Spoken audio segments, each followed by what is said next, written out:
शहर मध्य विधानसभेचे भाजपा, शिवसेना, राष्ट्रवादी काँग्रेस, RPI महायुतीचे उमेदवार देवेंद्र कोठे यांच्या प्रचारार्थ सोमवारी प्रभाग क्रमांक 22 मधील छोटी हिरण्णा वस्ती येथे राबविण्यात आलेल्या होम टू होम प्रचारास नागरिकांचा उत्तम प्रतिसाद मिळाला। या परिसरातील मोची समाज उमेदवार देवेंद्र कोठे यांना पाठिंबा देण्यासाठी एकवटल्याचे दिसून आले।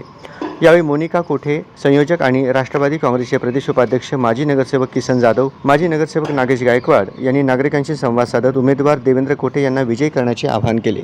यावेळी रामवाडी, सोनीनगर, हुडको, रेवणसिद्धेश्वर मंदिर परिसरात नागरिकांच्या घरी भेटी देऊन त्यांना पत्रके देण्यात आली। याप्रसंगी नागरिकांनीही देवेंद्र कोठे तरुण तडफदार उमेदवार असून त्यांच्याकडून शहर मध्य विधानसभा मतदारसंघाचा सर्वांगीण विकास होईल अशी आशा व्यक्त करत देवेंद्र कोठे यांच्याशी पाठीशी खंबीरपणे उभे राहणार असल्याचे मोनिका कोठे, माजी नगरसेवक किसन जाधव आणि माजी नगरसेवक नागेश गायकवाड यांना सांगितले।